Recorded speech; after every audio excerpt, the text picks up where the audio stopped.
Sandra León, muy buenas noches. ¿Qué tal? Muy buenas noches, Carlos. Bueno, enseguida vamos con asuntos de política nacional. Antes vamos a ir actualizando la información que nos llega desde Israel, tanto sobre la flotilla que va rumbo a Gaza. En este momento estaría ya en la franja de exclusión marítima, que es la zona de mar que ha decretado Israel, justo antes de que entren ya en las aguas territoriales de Israel, precisamente para que no produzcan una invasión a efectos de derecho internacional. Les leo en estos momentos: Israel corta el paso a la flotilla y rodea ya al barco principal de la misión. Ellos siguen grabando, les vamos a ir contando todo. Bueno, ellos siguen grabando. Hay que decir que algunas de las cámaras de la flotilla se han apagado. Entiendo que precisamente porque Israel ya ha rodeado algunos de esos barcos. De todas formas, la información de primera mano que tenemos en estos momentos la proporciona el diario El País, precisamente porque, por si alguno de nuestros oyentes no lo sabe, tienen a un corresponsal dentro de la flotilla, de la autodenominada Flotilla de la Libertad. Y lo que está diciendo este corresponsal es que, además de rodear el barco principal y cortarles el paso, les ha pedido que cambien el rumbo, también estarían a punto de ser rodeados otros barcos que no son secundarios, básicamente. Entonces, bueno, pues estamos pendientes, pero como digo, ya hay varias cámaras de esos barcos que se han apagado. Ahora mismo no tenemos acceso a lo que está pasando, con lo cual... Sí, bueno, una viva, ¿no? Sí, hay alguna que está viva, pero las que son multicámaras, que tienen como en diferentes barcos, pues hay algunas que ahora mismo por lo menos no están disponibles. Así que estamos pendientes y enseguida les daremos más detalles, pero también estamos muy pendientes de toda esa información que nos llega sobre la propuesta de paz firmada entre Donald Trump y el primer ministro israelí Benjamín Netanyahu. Israel había aceptado esa propuesta y lo que nos quedaba saber era qué decían los terroristas de Hamas. Bueno, pues atención, porque ya han comenzado, como era de esperar también, a plantear sus primeras exigencias. Exigen los terroristas un calendario definido para la retirada del ejército israelí de Gaza y reclaman, atención, que el desarme de la franja no sea completo, sino que se haga una distinción entre lo que son, dicen, armas ofensivas y armas defensivas. Entonces, dicen que las defensivas no las van a entregar porque es un derecho al que no están dispuestos a renunciar. ¿Les importaría explicarnos cuál es la diferencia entre un arma defensiva y ofensiva? Pues lo que diga un terrorista. Eso es. Vamos, que Israel ha aceptado retirar sus tropas de esa zona y que pase a convertirse en un protectorado internacional, pero los terroristas de Hamas dicen que quieren mantener las armas. Claro, bueno, y no solo dicen eso, cada uno va quedando como lo que es. También rechazan, por ejemplo, que Gaza quede bajo la administración de la llamada Junta de Paz presidida por Donald Trump, y en su lugar lo que defienden los terroristas es que la franja sea gobernada, dicen, por los propios palestinos. Claro, ¿qué palestinos? Esa es la pregunta, es una dictadura, ¿no? Eso por los propios palestinos son los que han quedado en la dictadura y que controlan ellos en un régimen de asesinatos. Vamos, que no han aceptado nada. De momento no han aceptado nada. Es verdad que ayer algunos medios internacionales decían que jamás se inclinaba por aceptar. Bueno, pues por lo que estamos viendo, pues es evidente de una que forma no. muy recta, ¿eh? Es evidente que no. Por cierto, que hoy hay que decir que 3 presuntos miembros de Hamas, 3 terroristas de Hamas, habrían sido detenidos en Alemania acusados de preparar un atentado contra instituciones judías o israelíes. Así que ahí queda esa noticia. Luego, respecto a la autodenominada Flotilla de la Libertad, como decimos, estamos ahora mismo viendo en directo lo que está sucediendo. Israel ya ha rodeado el barco principal, está pidiendo a los activistas que cambien de rumbo. Veremos a ver qué es lo que sucede. Los activistas, mientras tanto, han lanzado un comunicado, en este caso contra el Gobierno de España, después de que varios ministros hayan recomendado a los integrantes de la flotilla que no cruzaran esa zona de exclusión, alineándose, dicen, con Israel. Y es que hoy el Gobierno ha empezado a matizar sus palabras, ¿no? Porque la semana pasada anunciaban el envío de un buque de la Armada para acompañar a la flotilla, no dejaban claro hasta dónde iba a llegar, jugaban un poco a la ambigüedad, pero hoy ya sí, pues han dejado claro que en ningún caso ese buque de la Armada va a entrar en aguas israelíes. Escuchen a Margarita Robles.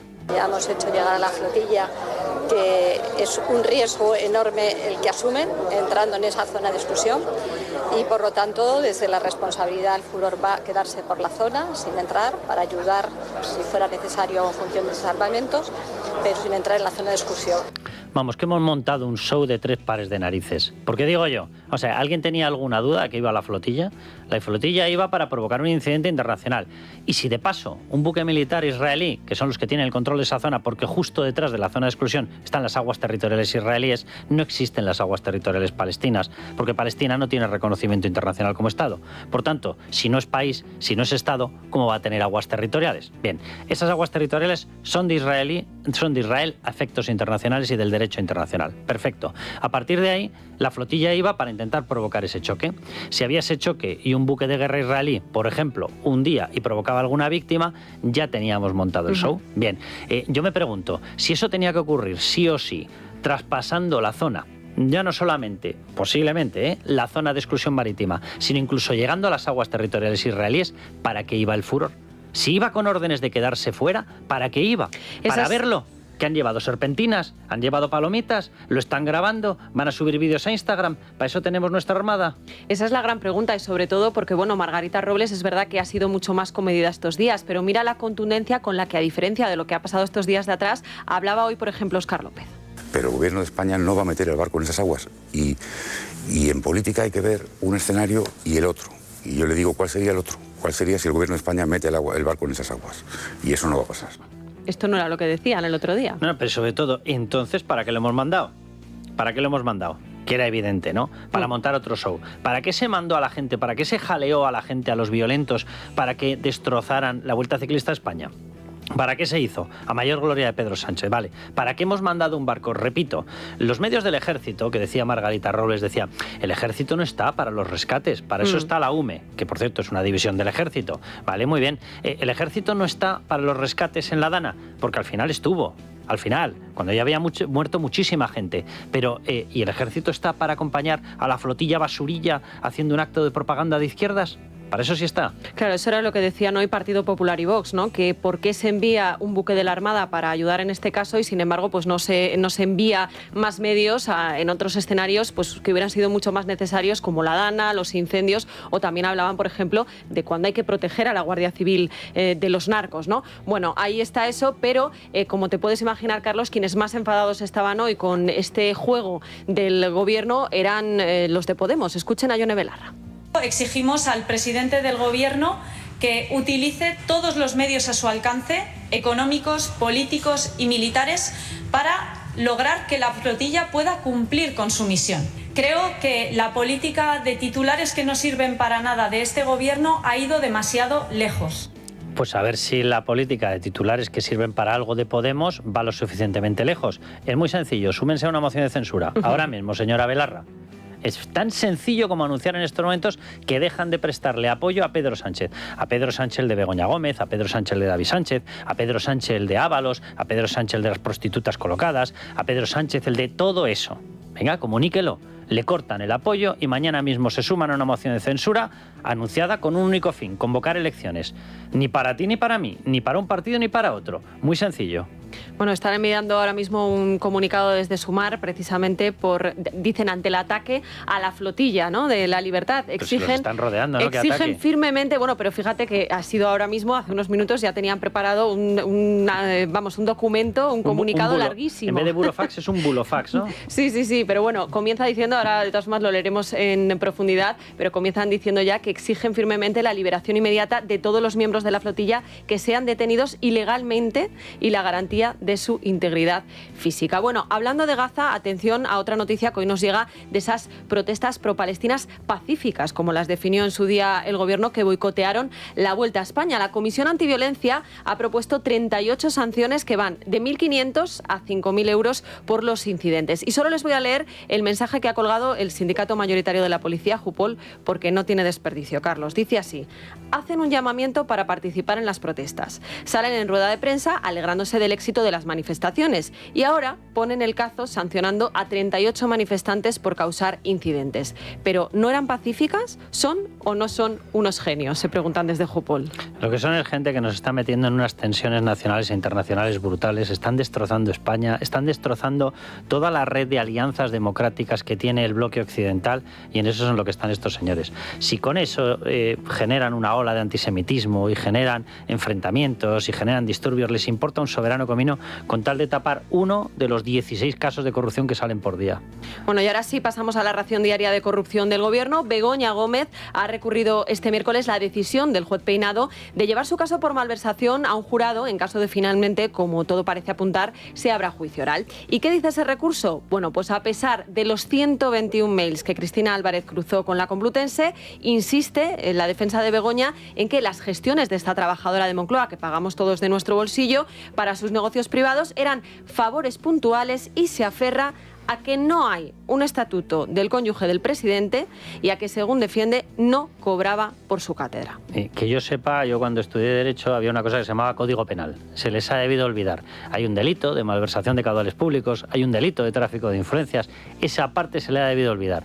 Así que un estatuto del cónyuge. Ya. O sea que el cónyuge, alias la presidenta, según Pachi López, debe tener un trato, viva la casta, un trato radicalmente distinto al del resto de españoles. El me lo llevo crudo no les afecta a ellos. Y luego, bueno, pues se aferran, como digo, a ese otro argumento de que a priori por este asunto, por la cátedra en concreto, no cobraba. Pero claro, ¿y luego qué pasa con sus negocios privados, no? Porque también quería hacer de consultora, también tenía el polémico software de la Complutense del que se apropió, en fin, que es que no todo es cobrar directamente de la cátedra, ¿no? Pero este es un argumento que también suscribe, como no, la Fiscalía. De hecho, es precisamente eso a lo que se aferraba hoy una vez más Pachi López para echar por tierra cualquier acusación. Dice la Fiscalía exactamente lo mismo, que no hay ninguna posibilidad ni hay ningún indicio de ningún tipo de malversación. Y lo que decimos todos, gobierno, grupo parlamentario y todos los socialistas, es que la verdad triunfará y alguno tendrá que asumir sus responsabilidades por todas las barbaridades que ha dicho.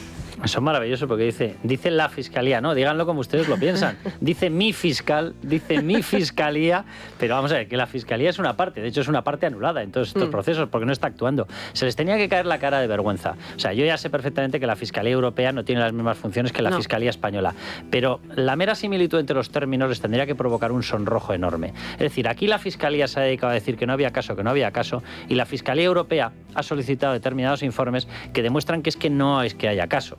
Es que, por ejemplo, en el caso de Barrabés, que era una pata que estaba prácticamente aparcada y que no se le estaba dejando prácticamente investigar al juez Peinado, resulta que ha aparecido ya la evidencia más absoluta de que las fórmulas estaban amañadas, de que se estaban utilizando mecanismos directamente, y lo dice el informe, que violan la legislación para entregar 10,6 millones de euros al amigo personal de Begoña Gómez, al señor Barrabés. Claro, por eso la pregunta es, decía Pachi López, bueno, ¿alguien tendrá que asumir responsabilidad? ¿Quién? Porque claro, es ellos. Que estamos aquí hablando de informes de la UCO, de la EGAE, de la Fiscalía Europea. Por cierto, que a unos pretenden castigarles, Carlos, y a otros les premian. Hoy hemos sabido que Marlaska ha concedido la Gran Cruz de la Guardia Civil a la abogada del Estado que redactó la querella de Pedro Sánchez contra el juez Peinado, a Zaida Isabel Fernández Toro. Bueno, no solamente redactó eso, sino que fue la que informó a favor de que el novio de Isabel Díaz Ayuso no pudiese llegar a un acuerdo que se le ofrece a todos los contribuyentes en España.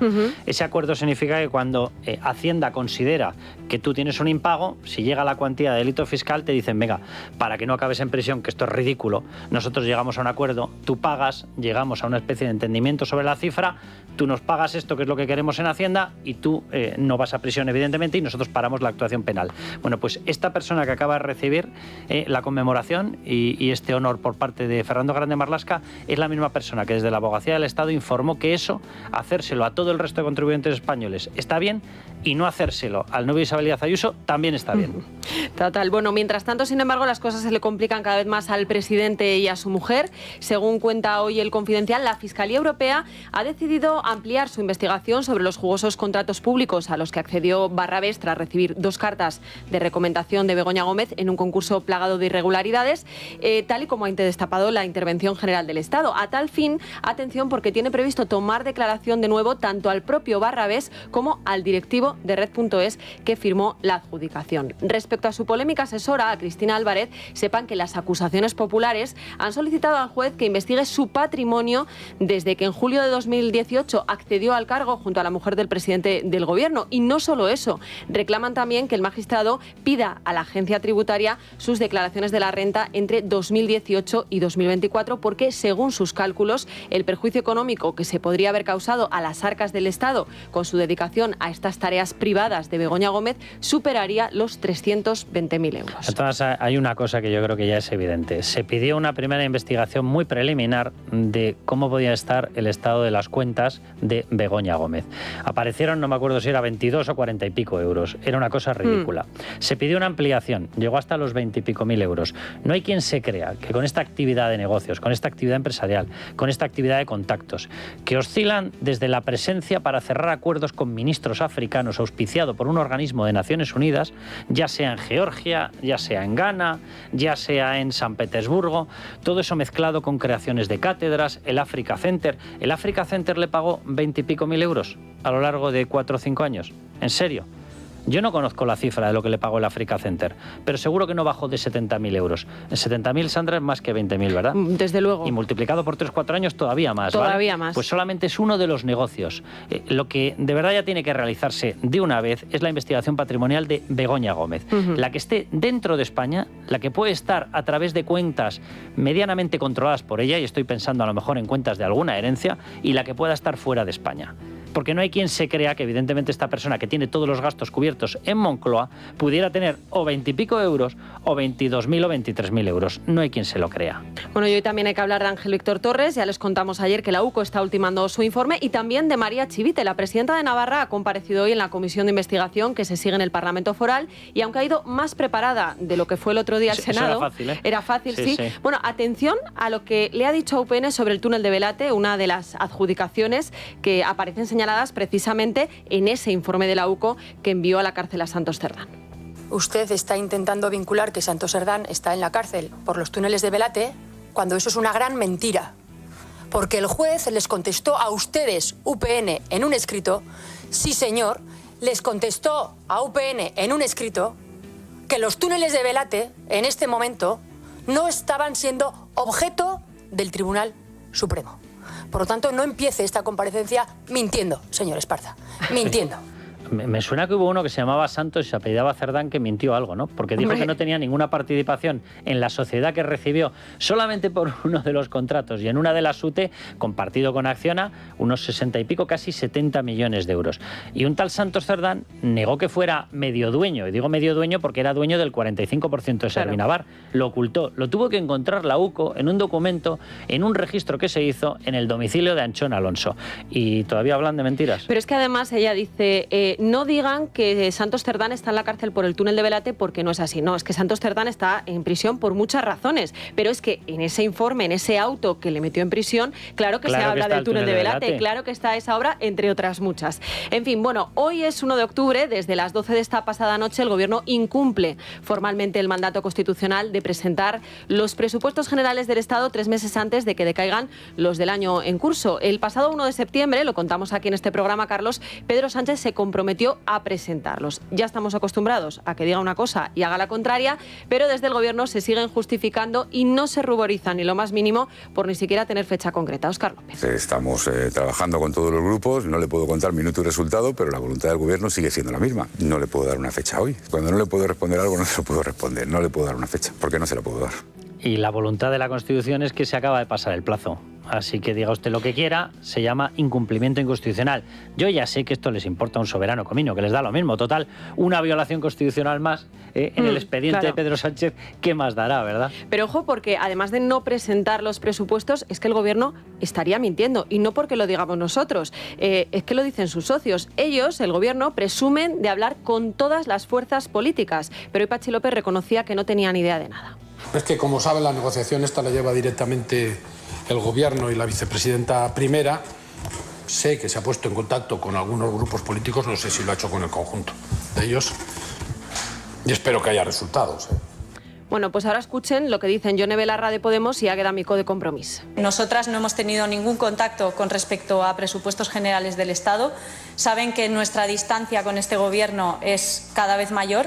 No, el Ministerio de Hacienda no se ha puesto en contacto con nosotras para negociar ni el techo de gasto ni los presupuestos. La pregunta es ¿con quién han hablado? No, pues además ya sabemos que para este tipo de cosas no se ponen en contacto con ellas, como dicen ellos o ellas.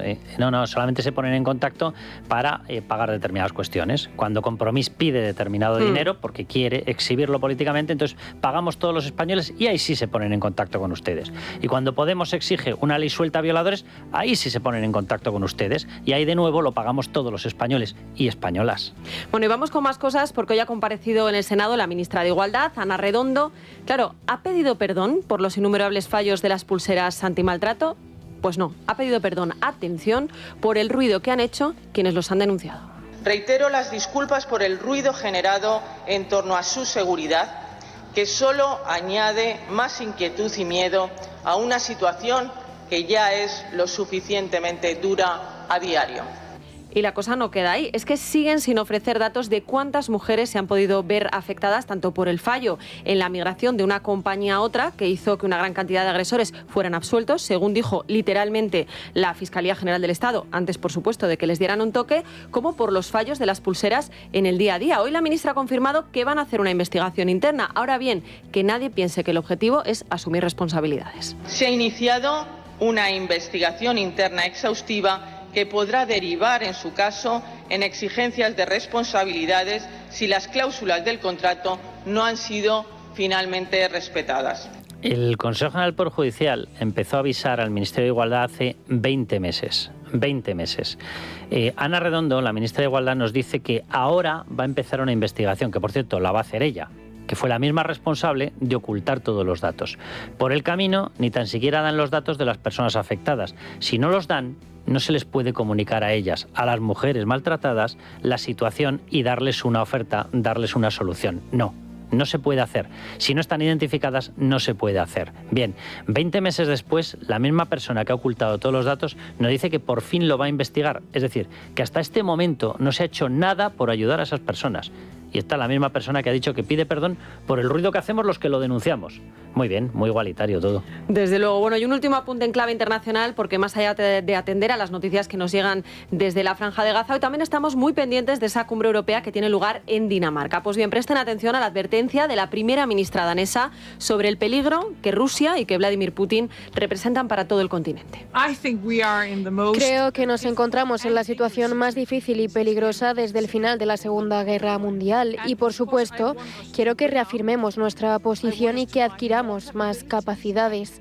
Espero que todos reconozcan ahora que existe una guerra híbrida. Un día es en Polonia, otro en Dinamarca y la semana que viene probablemente en otro lugar donde veremos sabotajes o drones volando. Y